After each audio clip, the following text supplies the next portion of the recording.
sinister sounding name like phosphorus.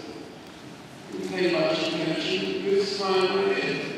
Look at the details. White phosphorus reaches a temperature of 1,500 degrees Fahrenheit, 816 degrees Celsius. 1,500 degrees Fahrenheit, 816 degrees Celsius. As Ms. Oprah Winfrey would say, try wrapping your mind around that one.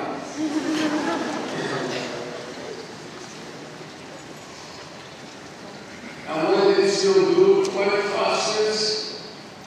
Well, the Human Rights Organization, Human Rights Watch, they put out a report titled Rain of Fire. And this is what it said. Israel repeatedly exploded white phosphorus emissions in the air over populated areas, killing and injuring civilians and damaging civilian structures. It dropped the white phosphorus on a school. It dropped the white phosphorus on a marketplace. It dropped the white phosphorus in a humanitarian aid warehouse. It dropped the white phosphorus in 2 hospitals, an Al-Quds hospital and an Al-Wafa hospital.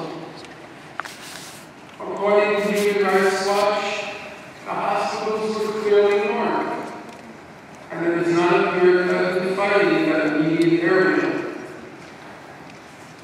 By the end of the 20s days, 1,400 Palestinians had been killed, of whom up to 4/5 were civilians. About 350 were children. On the Israeli side, 13 Israelis were killed, of whom 3 were civilians, 10 were combatants. And of the 10 combatants, 4 of the 10 were killed by other Israeli soldiers in battle accidents, the technical term being friendly fire. And so, for every 100 Palestinians killed, 1 Israeli was killed. For every 400 Palestinian civilians killed, 1 Israeli civilian was killed. Now you have to use your judgment, your capacity for independent thought. 100 to 1, 400 to 1. Does that sound like a war? Does that sound like a massacre? Every time you hear anyone refer to the Gaza war, he or she has become, intentionally or not, an instrument of Israeli propaganda. There was no war in Gaza. It was a massacre in Gaza.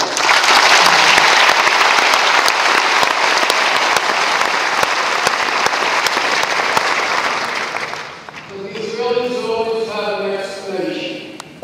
It's very reasonable.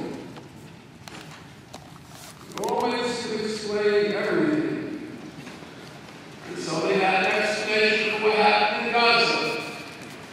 And I dare say everyone in this room is familiar with that explanation. Israel said it wasn't our fault.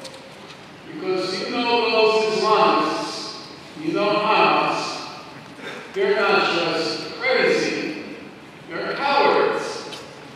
They use the Palestinian civilians as human shields.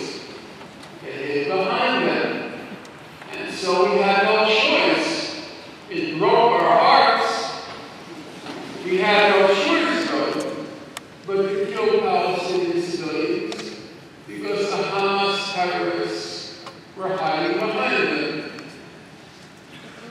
And as it happens, all the human rights organizations in the world, by the way, at this point there are about 300 human rights reports on what happened in Gaza, which is another reason why the International Criminal Court would not have to expend any of its own resources to issue an indictment already. There are about 300 human rights reports of what happened in Gaza.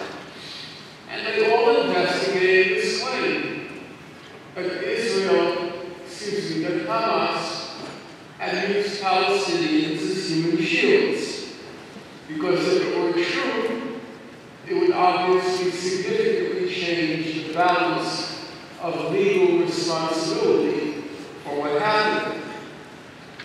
So, if you take, for example, the most respected human rights organization in the world, Amnesty International, they investigated the claim. And here's what they found. Contrary to repeated allegations by Israeli officials of the use of human shields, Amnesty International found no evidence that Hamas or other Palestinian fighters directed the movement of civilians to shield military objectives from attacks. Amnesty International found no evidence that Hamas or other armed groups forced residents to stay in or around buildings used by fighters. Amnesty International found no evidence that fighters prevented residents from leaving buildings or areas which had been commandeered by militants. It just didn't happen. I suspect that comes as a surprise to many people even in this room.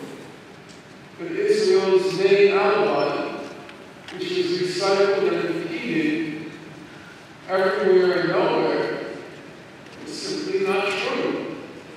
It didn't happen. Amnesty International went one step further and said even if it were true that Hamas used human shields, it's not true. But even if it were true, it can't explain the overwhelming number of deaths in Gaza. Why not? Amnesty says, in the Israeli attacks that caused the greatest number of fatalities and injuries, the Palestinian victims, they were not caught in the crossfire of battles between Palestinian militants and Israeli forces, and they were not the victims of shielding by Palestinian militants or other victims of shielding by Palestinian militants. So, if the Palestinians were not caught in the crossfire, they weren't being used as human shields. How did they die? Amnesty said many were killed when their homes were bombed while they slept. That sounds pretty moral. Others were going about their daily activities in their homes, sitting in their yards, hanging the laundry on the roof, when they were targeted in airstrikes and panic shelling. How did the children in Gaza die?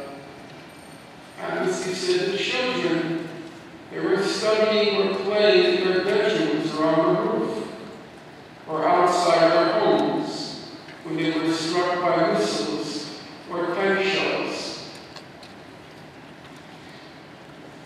On January 18th, Israel partially withdrew from Gaza. It turned about 30% of the Palestinian farmland in Gaza into a free fire zone they call a buffer zone. They partially withdrew.